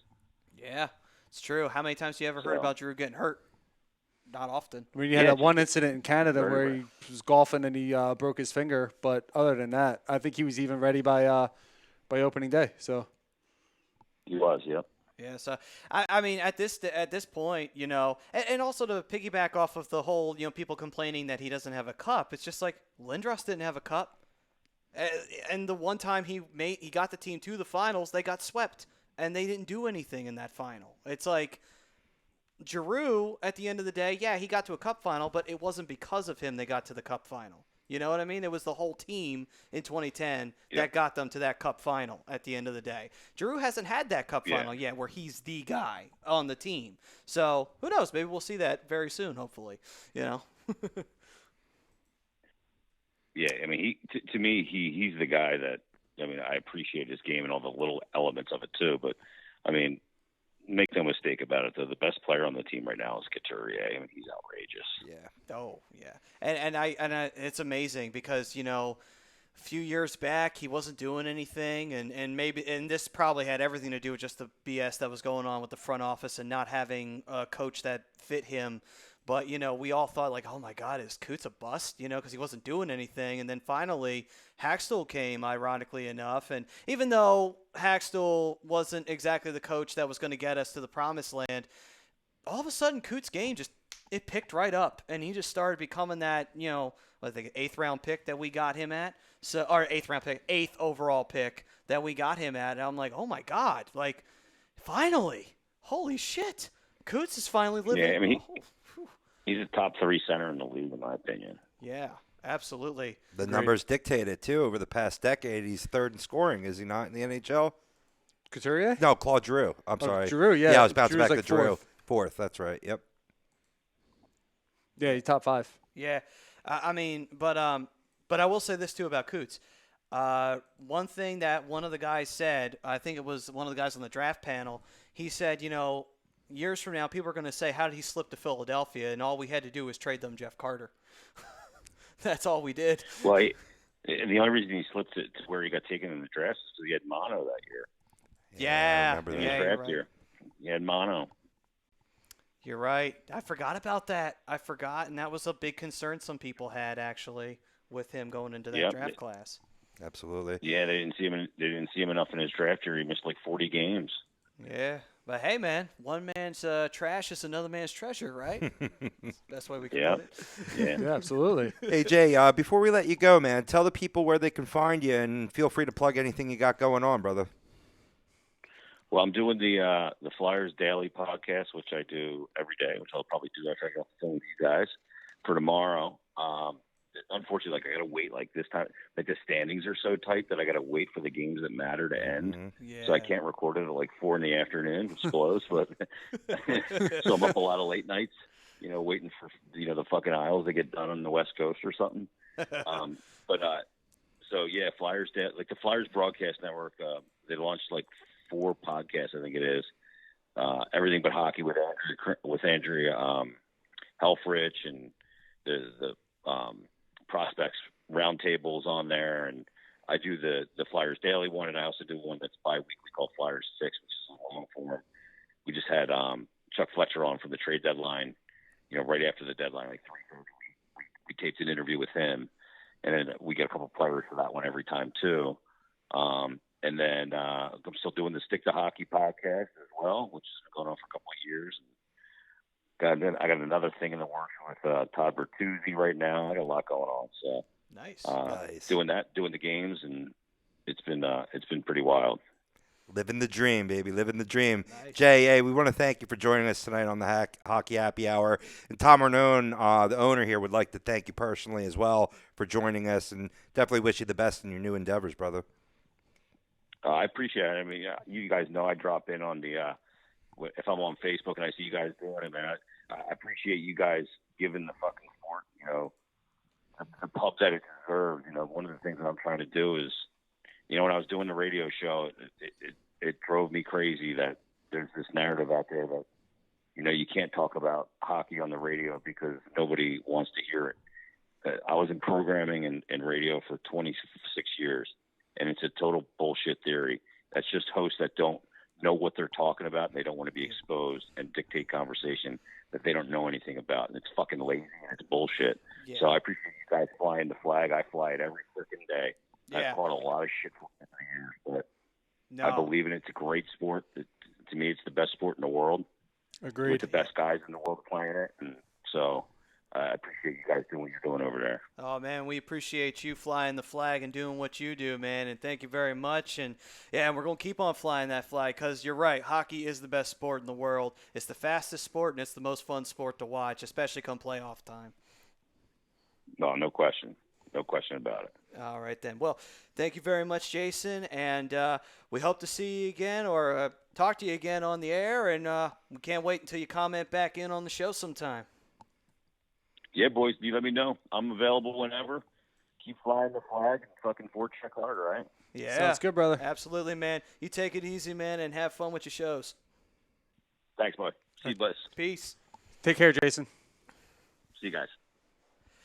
All right. That was Jason Myrtetus, formerly of the Phanatic, when he was doing the Flyers pregame, postgame, intermission, and everything like that. And it was awesome to have him on the air, get a chance to talk to him about hockey and everything like that. And it's great to have a radio personality who was all about hockey, loved hockey and everything. And obviously he knew about the other sports, of course, and you got to work when you're working at 97.5. You're going to wind up knowing about the other sports. I'm sure it wasn't his choice, but I think he's going to be better off for it. Fuck terrestrial radio. Yeah, Seriously, absolutely. This is a streaming world. This is a podcast world, and he'll be more successful for it. And obviously, we know the man knows what he's talking about. Oh, so. hell yeah. I mean, just giving us details we didn't even know. He's just crushing it right now on the air. Well, not you know? surprised I didn't know, but, surprised you didn't. I mean, I don't know everything. I try to do. Say what? I try to do research on as much as I can, but there are some things I don't know. I mean,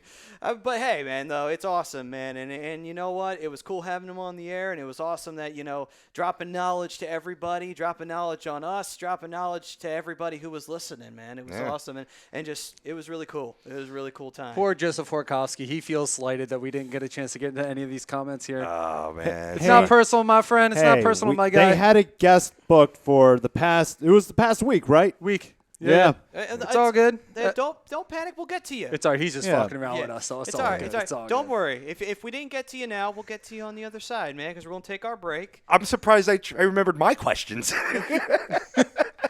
Well, you know how we're hashtag no notes? Yeah. Yeah. Oh, I had plenty. Don't worry about that. Hashtag all notes. Hashtag all notes. I had to get all notes, man. I was I did huge. not. I did not have notes, and ironically enough, I'm wearing a headset that has in black marker written "no notes" at the top of it, which is kind of ironic. But Yeah. Listen, real quick. I know we got to get to a break. yes. Dan Sheerock says one of the best shows HD has put together. Not any are bad, but beautiful job, guys. Dan, truly appreciate the kind words, man. This is basically why we do what we do. 3 good guys trying to put together a good show for you guys, entertaining show, as informative as we can get, as entertaining as we can be. It's really appreciative that you love the show as much as you do, and anybody else that does. We love you guys. This is why we do what we do. Yeah. Totally. I mean, we call you guys our fam for a reason, because you are our fam. We love you guys. Yeah, man. Flying that hockey flag, getting the youth interested in it, making it Hell exciting, yeah. making it fun. That's what it's all about, because it is the greatest sport out there. You know my love for baseball. It's what I grew up playing. But my real true love is hockey. Oh, yeah, hockey. And Johnny Leclerc. Yeah. Man crush. Well, Eileen Pompey was saying the entire time in the comments, and yeah, I saw him. She was big Rod Brendamore fan. Oh, yeah. Hot Rod. You got to love him. There was a lot of females who were a big Hot Rod fan back in the day. I mean, let's be honest. If ladies had boners, it'd be for Hot Rod back in the day. Well, I will tell you this, man. Slowly but surely, my new man crush is becoming Knack. Nice. I just Yo, love I'm his telling all-around you. game, man. What the hell does keep going on here? I'm trying to like something. I can't even like it. They're flying all over the place, the comments. It's been a lot of people are just praising this interview. Well, we thank you all very Appreciate much it. for doing that. Yeah. And like we said, we want to thank Jason for joining us. And hope to have him on another time, and we obviously look forward to him commenting on the future shows that we'll be having here on A2D Radio. But we do have to hit a break. We do have to hit a break. And yes. when we come back, guys, don't go anywhere because we'll get to your comments that we couldn't get to on the first part of the show. And we will dive into a little bit of what we saw with the Flyers Sharks if we have to, preview a little bit of what's coming up for the Flyers and the Rangers, and talk about anything going on in the NHL and do our live scoring update. So that's all on the other side, guys. Me and Robbie got a name for it too. Yeah. Oh. We're gonna let Robbie expose the name when we come back. All right, Absolutely. yeah, we got a whole new thing. And don't forget, we'll have the penalty box before we sign off. So that's on the other side, guys. We'll be right back after this. Hockey Half Hour on A2DRadio.com, brought to you by ATS Sports Pick, also by, what was the, sorry, my bad. I forgot. Get your live reads ready, fool. What? We had an interview. I know. A very important It one. discombobulated me, too. Why did I even say that $10 word? By the way, thank you, Chrome, for sending this to me on my phone. But anyway, all right. Ambuck Services. If you got any gutters that are all clogged up and everything, don't wait till the last minute before that gutter goes falling down to the freaking ground because you refused to clean it or you just didn't have the time to. Get Ambuck Services for the gutter cleaning. You can reach them at 856-879-5530, or you can find them at www.ambuckservices.com. We thank you for joining us on the first half. Join us for the second right here on A2DRadio.com. Peace, everyone.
Welcome back, ladies and gentlemen, to the Hockey Happy Hour right here on A2DRadio.com, live from the Real Talk Studios here in Runnymede, New Jersey. Matt Satudi, the Broken One, Rob Hovia, and the Dark Wing, Brian Daly. What up? Behind the board, none other than Mr. Frank Vespi, Hello. the tag team partner of the sign guy, Mr. Ryan Brodo. Yes. Got tagged in tonight. Tagged in tonight. And Mr. Brodo is on his... This is his first vacation of the year. Are you so. sure? Because I'm And thinking, it's still early. I'm still, It's still early I'm in the Still year. very early. Okay, so it's his 100th. Okay, gotcha. Okay. Well, if you convert it to like Canadian dollars and convert it back, it's probably vacation number 7. I haven't had a vacation since 2007. The fuck is wrong with me? Listen, I get one a year, and I'm usually still stressed out by the time I get back. Oh, yeah. Yeah. So, Goes. you know, there's family vacations for you. While we were on break, we got a really interesting comment from Joseph Horakowski, which I kind of like. He said, it actually pisses me off that 97.5 and 94.1 are starting to talk about the Flyers. Because to me, it's like, nah, fuck you. Where have you been the last 8 years? Don't start peeking over the other Wells Fargo Center team now that just because the Sixers are stinking, lost their 2 best players, and just lost to the Cavs. Stay on that side. No room for you on the bandwagon for you. Well, my rebuttal to that is, as much as I love the comment, it's not so much the talents that are bringing up the Flyers. Yes and no, but it's more the people that are calling in that are really bringing them up. But they don't pay any attention to hockey that, you know, guys like Joe DeCamara and Johnny Marks, they give you the most basic answers. Here's the thing. You basic. They will pay Yeah, attention. basic. They will pay attention to hockey when it's convenient for them. When they feel like, okay, the Sixers are shit right now, I'll just watch a couple of Flyers games and pretend I know what I'm talking about. Or if the Flyers make the playoffs, then they're on it. But other than that, they don't give a shit. Well, I'll give DeCamara credit. He's at games once in a while. But, again, it's the callers that are really bringing it up, and they give the most basic answers, like the most common knowledge answers to every comment that they make about the Flyers. It's just... I don't just know don't even much bring about it up. hockey, but look, gritty. Pretty much. Yeah. They'll probably go on and say like, oh well, the Flyers, hopefully their goaltender pans out this time around. It never really does in the past. I'm like, yeah, way to state the fucking obvious. It's like, yeah, newsflash, the Flyers haven't had a solid goalie since Hexie fucking hung him up. Jesus. What are you, a genius? Yeah, I was like, Yeah, genius. Yeah, genius. how many radio personalities have come in and out of Philadelphia since the Flyers have last had a stable starting goaltender? It's probably in the hundreds at this point. Well, but we lost, Josh Ennis in Philly. We lost Chris Carlin. We lost Tony Bruno. Just unfortunately lost Jason on the Phanatic, which is better off for bullshit. him. Which is better off for him being the puckhead that he is. Yeah. That's really all the ones I can think of. But douchebags like Angelo Cataldi, who's one of the biggest. Everybody wants to say that, certain personalities on the radio are bags of hot air. He's literally a bag of hot air. I can't stand anything that comes out of his mouth. So wait a minute. Same thing with Anthony Gargano with his, hey, yo, cuz, what do you want to fucking talk? You want to talk about the Sixers? What do you got? Cuz? Come at me, bro. Cuz. Come on, stop it. So hold on. If you actually watch the Cataldi, if you put a camera in the studio when Cataldi is, it's actually a bag, and it's actually air with a face on it. Well, you kind of. I mean, he's in his 60s, late 60s, and he probably looks like a bag of hot air at this point. Oh, okay. All right, makes sense. Looks like a bag of dicks. Dan, I totally agree. Tony Bruno is the GOAT. I loved listening to him and Josh Ennis when they were doing their show together. I thought he brought really good balance to that show, but that's all I'm going to say about the dial. All right. So, after that, we now dive in to what's been going on around the league. Obviously, before we do that, Flyers facing off with the Rangers, big home-and-home matchup. Have to win these games because the Rangers are trying to creep into a wild card spot, and the Islanders, even though they got a point, that still made it a lot easier for them to get closer to them. So I don't like it, and I also don't like the fact that they're starting in Philly, and the Rangers are on a 9-game win streak on the road. So it's just like, okay, we need to cut this off right now. We need to make sure the Rangers don't get any funny ideas of thinking that they're going to get this wild card spot and actually make it to the dance. Just like, you guys may have all that talent, but you know what? No, we're going to remind you that we're the better team. That's what the Flyers got to do right now. They got to come into they got to look at that Metropolitan Division opponent for the next 2 games. And they got to say, hey guys, you're having a nice little cute season. Guess what? We're going to kick your ass, and we're going to remind you that you're still rebuilding, and we're actually much closer to where we want to be than you are. Actually, I'm beginning to think that the Rangers are a lot closer to where they want to be than they thought. I think, and you saw that when they decided to hold on to Chris Kreider and give him a 7-year extension, which is something we should have talked to Jason about. Yeah. Why the hell did that pop into my head now? You're talking So about the much Rangers. stuff to It's all talk right. about, It's all yeah. right. It's okay, Brian. I don't regret. But not it bringing up, wasn't. It wasn't. But to your point, though, it was a sign that they were saying, "Oh no, we think we're in this, and we're going to make a push for it by, signing him, finally getting that extension for the Blue Shirts." But I don't know. Welcome into the Wells Fargo. That's been a recipe for disaster for a lot of visiting teams. 22-5-4 on the season. So hopefully, as hot as they've been on the road, we can shut that down and set a precedent for the weekend, Maddie. Yeah, and that's what we need to do. You need to start off early, and you need to make sure, okay, this Rangers team, they've been on the road. They're feeling that confidence. They're feeling that swagger. What you need to do is you need to go into that game. You need to score first. Right. You need to not only score first, you need to make them feel very intimidated to get back out there on the ice. It's going to be a hard task to do because Right. you got veterans on that team like Chris Kreider that have been in situations like this before in Philadelphia that can handle it, but you do have some rookies on that team that have never had to deal with that. Well- and you might – don't get me wrong. Not saying that they'll crack, but it's like try to rattle them. Just try to rattle them a little bit, Well, and even if the Flyers do rattle them, they got great veteran presence, especially on that defensive side. They do. That can sit there and be like, yo, settle down, man. It's just, that's one shift. Brand new shift coming up, go out, do your thing. That's the beauty of veteran presence. And that's why I love Kevin Hayes so much, is because he's that guy. He's, like Jason was saying earlier, he's a guy, he's going to talk. He's going to try and lighten the mood up for everybody. But he's also going to be like, he's going to pull you aside and say, yo, this is a bad shift. Shake it off. When we go out for the next one, don't make the same mistakes. Learn from him. Move on. Move forward. And you know what else he is? He's our insightful spy this weekend. Going to be familiar with, there are some new faces there in New York, but I'm sure a lot of faces that he does know and practiced against. So definitely a key asset there. I'm not surprised, though, that the Rangers crept back into this thing. I think earlier in the season, I definitely gave them kudos for their scoring proclivity. And that's really come to fruition to the nth degree. And now they're playing better defense behind that offensive scoring, getting solid goaltending from the rookie. So, it'll be a test this weekend. But I'm not worried. I'm not worried one iota because this team has shown that it can game up against the best of the best in the league. And the Rangers not being down in the cellar anymore, so you don't worry about that potential letdown game. They'll get up for these games, and hopefully you take both of them. But tomorrow night's the important one at home against the Rangers. Well, Stephanie Hoover says anybody that isn't a Flyer can kindly fuck off. Amen. You're right.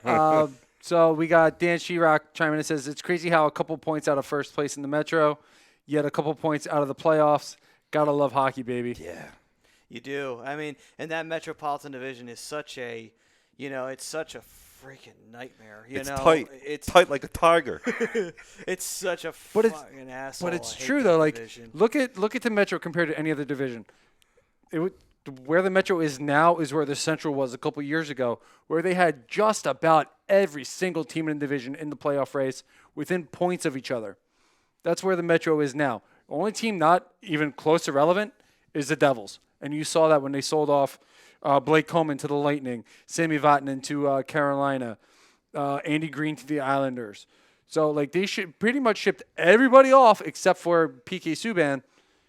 And, the Rangers are coming back in it. They're on, a 9-game road win streak. And then Islanders are the Islanders. Flyers are creeping back up. And as every game goes on, they're getting better and better. You need to figure out their first period problems, though. And I agreed with Jason with that wholeheartedly. Yeah. And, every other team is who they are. So, it's tough, but it's fun. It's going to make for a fun March and April for the Flyers when they play pretty much nobody but division. Yeah. Pretty much. So, but yes, big couple of games coming up, kind of like the Blue Jackets ones are. I was thinking with the Blue Jackets, all right, if we can get the game in Philly. I wasn't sure if we were going to get the one in Columbus. Surprisingly, though, the Flyers were able to get that one in Columbus. Came back to do it, too. But who knows? Maybe lightning will strike twice. Hopefully. Going into the game tomorrow night, Joseph Forkowski says, with the Rangers playing tonight, they will come out strong. If the Flyers weather the first period storm, they win second and third period like always. Flyers will win. And the Flyers are one of the, if not the best, third period team in hockey. Right. Yeah, plus 23 last I checked, differential. I'm not sure where that ranks currently in the league, but Joseph goes on to say just can't go down 2-3 early. Right. We've seen a couple times, but resiliency has been their thing this year. They have come out of 2-0, 3-0 holes, but you don't want to do that, especially at this point in the year. Well, to his point, Rangers played tonight, so we got a leg up. The Flyers have already an ability, or they're set up to get the jump and have a successful first period. Hopefully they can take advantage of some tired legs for New York. Hopefully. And with that, since we were talking about the Rangers playing tonight, I think it's a good time that we do our NHL live scoring update. And there's a new name for this now. Yep, there's a very new name for it. Oh, there is. All right, then. Feel free to drop Key the music, bomb. Frankie. Okay. Any music you want. Any music? Well, because since you are going to surprise Mr.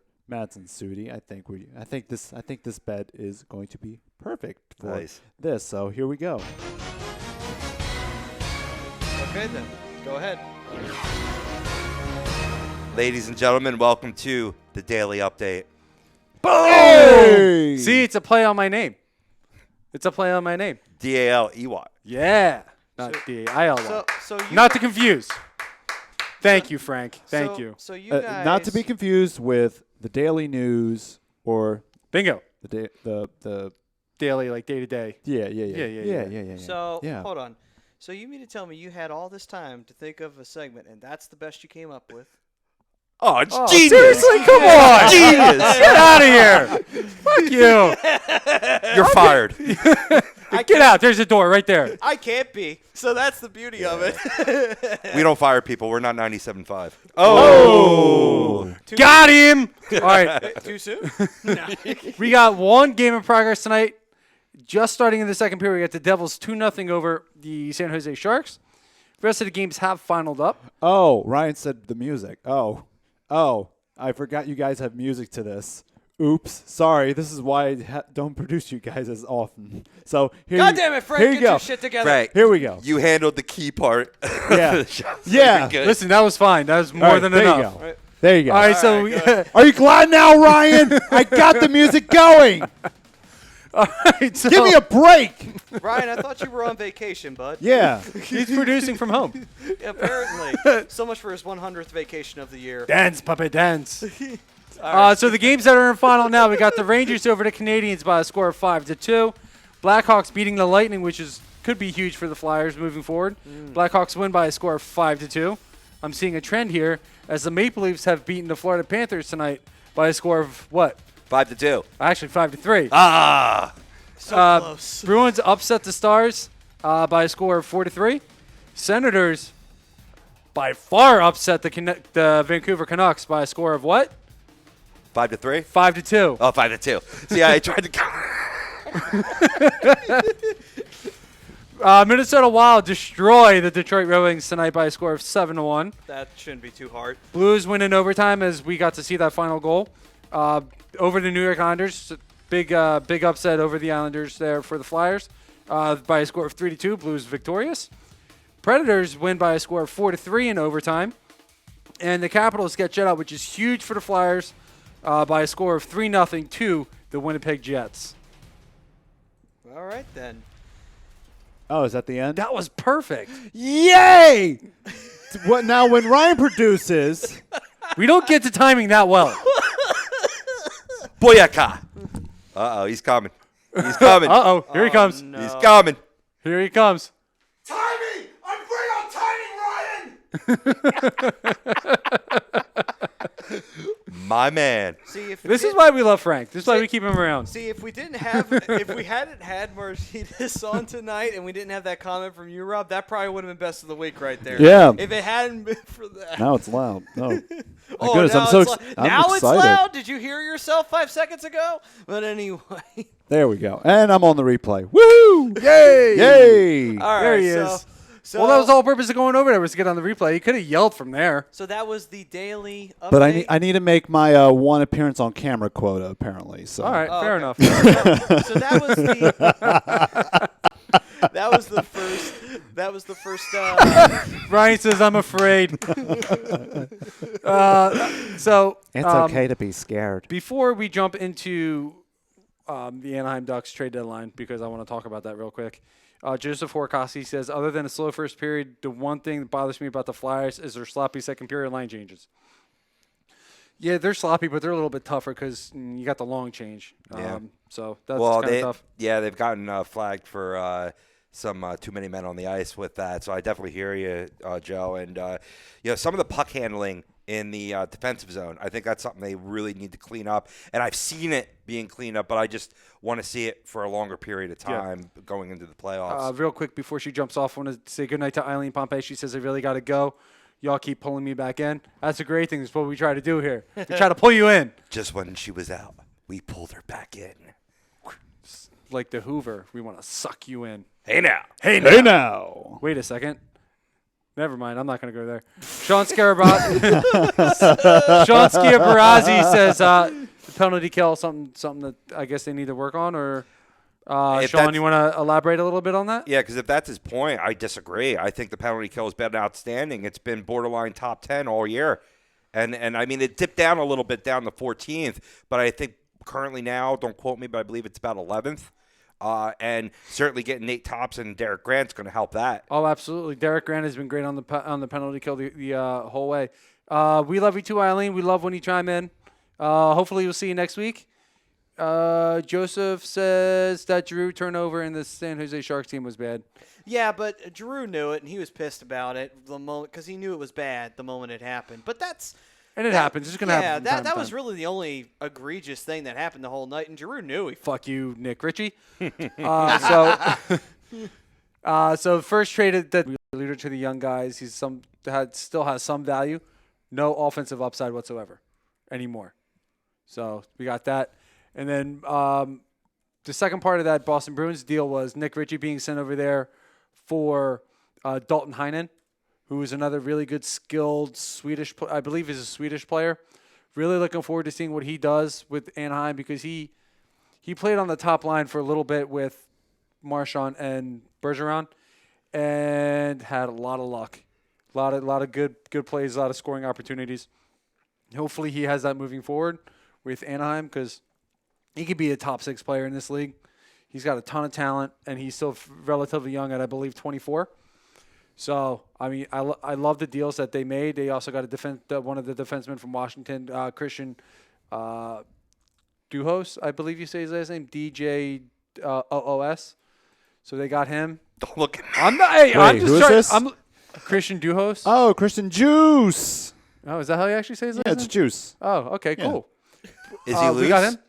The juice is loose. The juice is loose. In Anaheim. Go figure. California. What happens? Oh, Look out of for all White places. Broncos. Right. What are some of the other moves that they made off the top of my head? They got Sonny Milano from Columbus, who desperately needs to change scenery, so hopefully he can provide some kind of offensive spark for this team. No duck, Brodo. No duck. No duck. Quack, quack. Oh, you shut up. Mr. Ducksworth. I believe that's it. I think a couple of the other moves were. Oh, that's my computer. I I'm was wondering sorry. what I was hearing an echo. I'm like, It was what? an echo. It's the voices in your head, or maybe it's one of these things in your head. Nah. Son of a bitch. Brian, Sean asks, giving up on Kashe, year it up in Boston next year. Probably says tears it up in Boston. Yeah. Not necessarily giving up on Kasha. Obviously, he's a skilled player. He's got a lot of scoring upside. The problem is he can't stay healthy. He can't stay on the ice. His best year, I believe, was 2 years ago, and he had a 20-goal season. So he's got the potential. He's got the upside. But they can't wait around for him to get healthy again. And in order for them to move forward with the rebuild, they had to move on. And we got a really good right-handed defenseman, top 4 caliber type for him. So I'm not upset with the trade. I'm not. We also got Dalton Heinen, who could potentially overtake his spot in the lineup and be a future 20, 30, possibly 30 goal scorer in the league. Yeah, I'm a fan. Yeah, I'm a big fan of those moves. Mm-hmm. Big fan of those moves. Well, Heinen particularly, I like. Yep. I don't think he's a bust, Sean. I just think he needs to change his scenery. I agree. Alyssa Milano is a completely different story. But what about Pepperidge Farm Milano cookies? I sure remember those. We're not worried about that. But cookies. We got Dan Sheerock going quack, quack, quack, quack. Feel free to keep quacking. I love our family. I love our family. I really do. You guys are awesome. Absolutely. Those eyes, yeah. I gotta say, Alyssa Milano. And she's a big, heavy advocate of the Hockey Fights Cancer program. Mm-hmm. Well, that's good. So that's awesome. So she's a big hockey fan. But yeah, I think Sonny Milano needs to change scenery badly, because he had one really breakout year, and that's kind of been it. Right. So hopefully he can find a spark again in Anaheim, playing with I believe he's playing on the third or fourth line. So hopefully he can get that spark back. Right. Let me ask you. I asked Jason this question. I want to ask you guys this question. Who do you think benefited the most from the array of deals at the deadline? Honestly, I think it was. I gotta say it was Carolina. I mean, I realized they didn't exactly answer their defensive woes, especially the goaltending woes. But Peter Mrazek, with a good defense in front of him, can play well enough that he can carry a team. And I believe we saw that, last year or 2 years ago when Carolina got to the Eastern Conference Finals. Right. Getting Sammy Vatanen and Brady Shea on the defensive side helps. That's depth going forward for them. Oh, so it's not like they didn't address it; they just didn't address it well enough. Yeah, Okay. yeah, and I think Brady Shea's been one of those guys. He's a really solid defenseman. He may be a little overpaid for what he's been producing lately, but I think he's another guy needs to change the scenery and being able to move forward and moving to Carolina and having guys like, well, Justin Falk's not there anymore, but he brings leadership, and I think that helps out Carolina more than not. And the same thing with Sami Vatanen, another guy who needs another change of scenery. He hasn't really played well since leaving Anaheim, and I think that with the acquisition of Vincent Trocheck, offensively, I think that's huge, and I think Carolina's going to be the team that, they're going to make a lot of noise. Something tells me that Trocheck's damaged goods, and I've always been a fan. And I mean, he was good up until last season. This season, I mean, maybe just a change of scenery, maybe. But I think there's like Florida being a team that was certainly in it and could have competed for that third spot in the Atlantic with Toronto. Waved the white flag, and it was mind-boggling to me because I was picking Florida over Toronto to take that. Now, Toronto's going to be in that position. There's no doubt about it. No, but absolutely. why did they give up on Trocheck? You know what I mean? Like, it didn't really fit. I don't necessarily know if they gave up on Trocheck. Again, another situation, I don't think they gave up on him, which, ironically, Carolina was originally going to flip him, but they didn't. They came to some sort of agreement for him to stay. But, they got a haul for him. They got two really good young players. They got Eric Haula in return for Trocheck. So Florida's not putting themselves in bad position. I think they took a little bit of a step back getting rid of Trocheck, but I don't think Trocheck really fit Quenneville's system, and I think he recognized that. There you go. That's what the system thing. So for you, it's Carolina? I think Carolina absolutely benefited the most. Maddie? For me, I'm going to say the Islanders. Getting Pageau is definitely going to be a big benefit to them offensively wise. Yeah. And I think that's going to definitely give them a little bit more offensive attack that they really didn't need, but at the same time they kind of needed, if you catch my drift, And I think that'll also help their chances in terms of goal scoring as they go further and closer to the playoffs. I think that was a huge benefit for them. Real quick, Dan Shurak says, I still question if they got in the through tough Metro. Anyway, but as we talked about, but I agree, but they had a big deadline. I'm assuming, Dan, you're talking about Carolina. Brodo says, you are stuck on a deserted island. You must eliminate one of the following three. Who is it? Giroux, Carter, Hart, Couturier. For me, it's Couturier. I hate to say it is Coots, only because Hart's the future goaltending starter for our team, and Giroux is the best Flyer since Eric Lindros.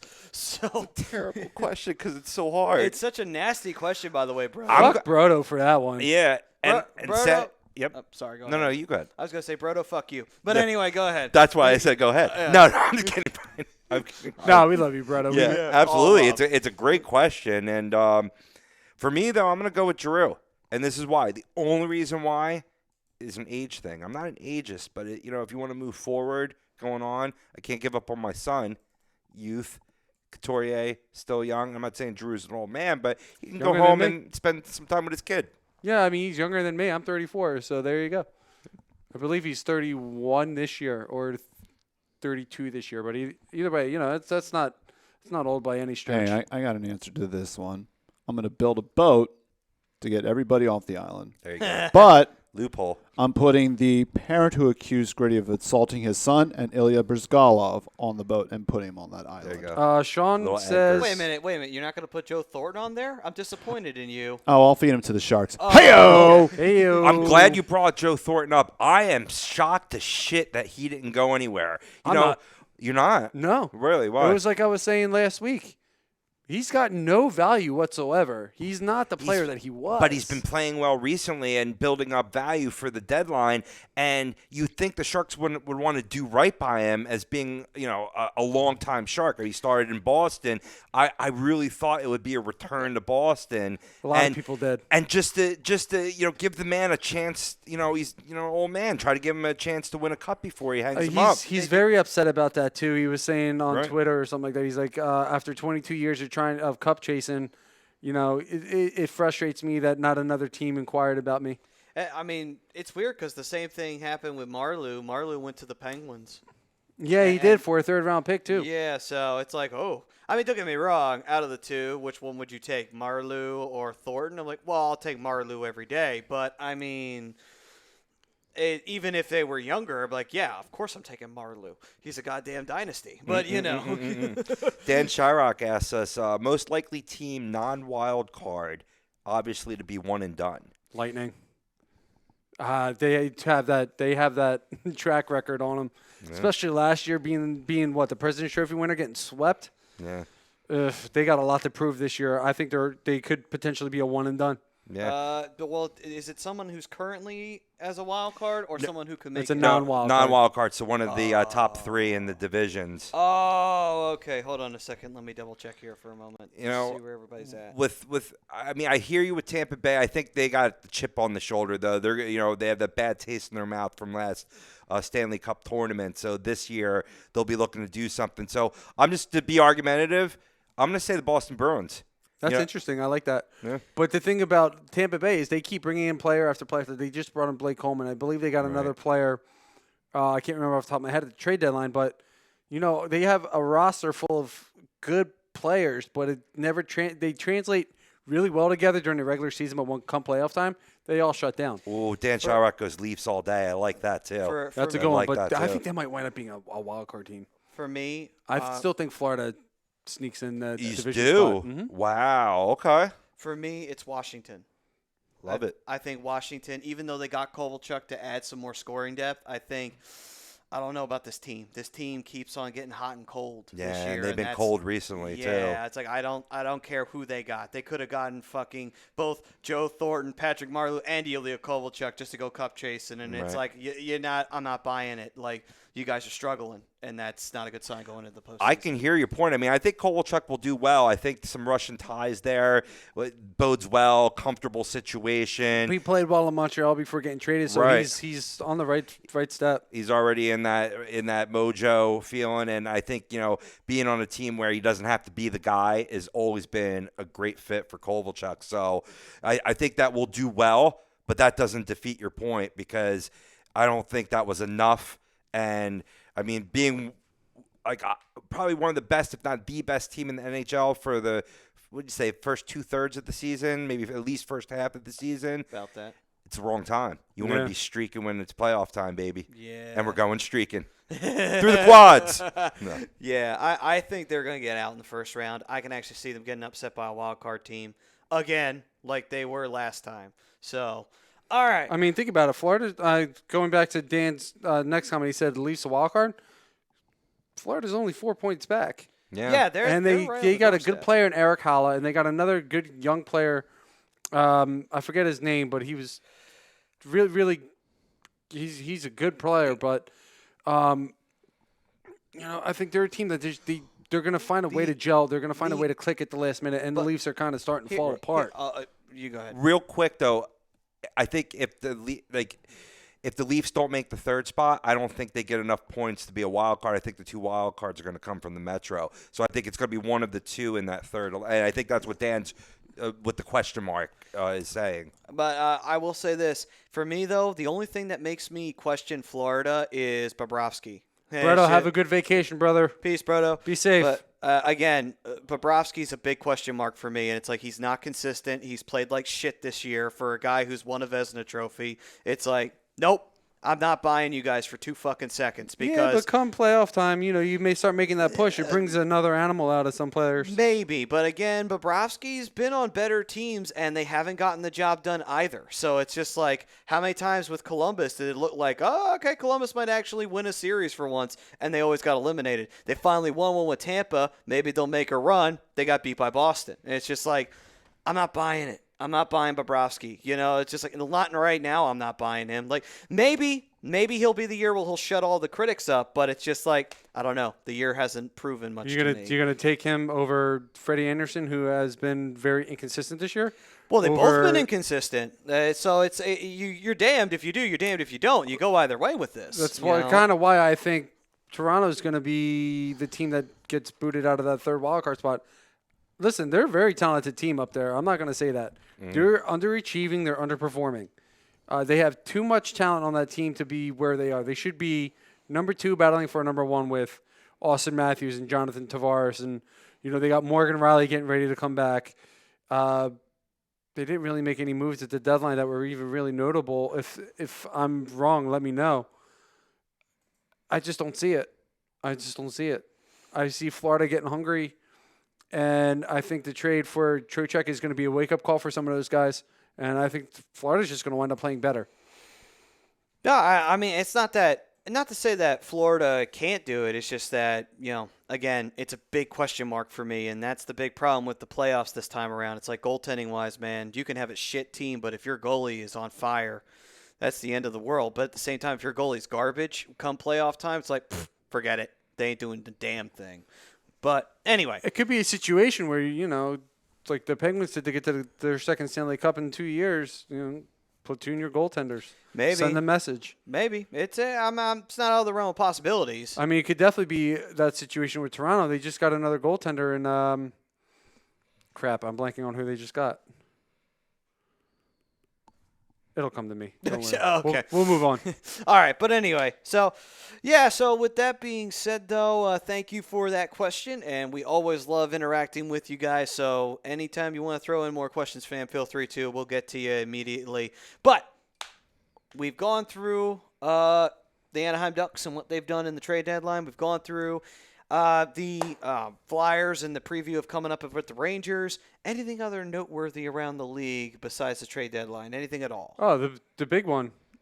Ovi finally getting 700. Yeah, that is true. That's huge for him. He joined the 700 club. 8th player all time to do it, and I believe he's 8 away from passing. Crap, who the hell is it? I've never heard of that player. Neither have I. It is Gartner, I believe. Yeah, Mike Gardner. Mike Gardner, yep, to pass. I believe he passes him this year. Goes to 7th. I'm telling you, he's not slowing down one bit. He's going to have another 40-goal year if he didn't already break 40. He's going to break Gretzky's record. He's the greatest goal scorer we've ever seen in the game in 100 years. And we've seen some good ones. Ovi's the most purest goal scorer of all time, even if he doesn't break it. There's no doubt in my mind. Well, he's definitely the best goal scorer of this generation, this past generation of hockey players. There's not a doubt. Maybe best all-around player goes to Crosby, but the best pure goal scorer goes to Ovechkin. Of the generation, yeah. Yeah. Jack Campbell? Is that what you're thinking of? They picked up from... Yes, from L.A. Mm-hmm. You're absolutely right. Yep. But yeah, I mean, generational, yeah. Those two are 1 and 2. Yeah.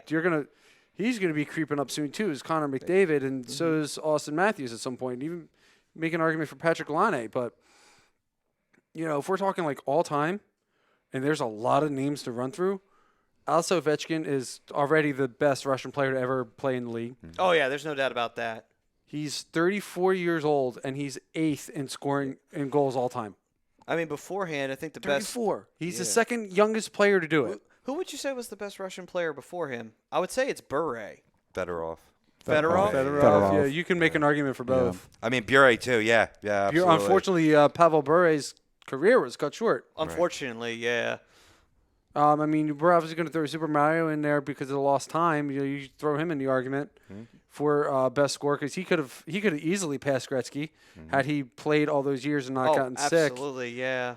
But I mean, unfortunately, he did miss those times, and he is where he is. Ovi's not slowing down. Ovi's had, 1 season under 40 goals in his career, 3 with like 50, 160-goal career or goal season. He's not slowing down at all. I think not next year, but the year after, I think he breaks it. And if not that early, the year after. He's going to break it in 3 years. It'll be crazy if he does. I mean, it's just like, wow, no one would ever have thought that one of Gretzky's records would have gotten broken. And Rob's giving me that look like I'm crazy. No. I have something to pose, though, and I know we're short on time, but does he get 300 more and reach 1,000? Ooh. If he reaches 1,000, then he will probably never get caught. He might. I mean, it depends on how long he plays. Yeah. I mean, those Russian players, they're a whole different breed. Like, we think like, we see some of the Canadian players and we're like, wow, these guys are ridiculous. Those Russian players are even better. Like they're training from the moment they can walk. That's right. Pretty much. Because, I mean, when think about it, it all goes back to the Red Army system. You know, everybody thinks that went away. That didn't go away. They're just not military anymore. That's the difference, you know? I don't want to watch that one. He made him look so silly. Watch this. Connor McDavid, the Mets. Oh, he made Johnny look so bad.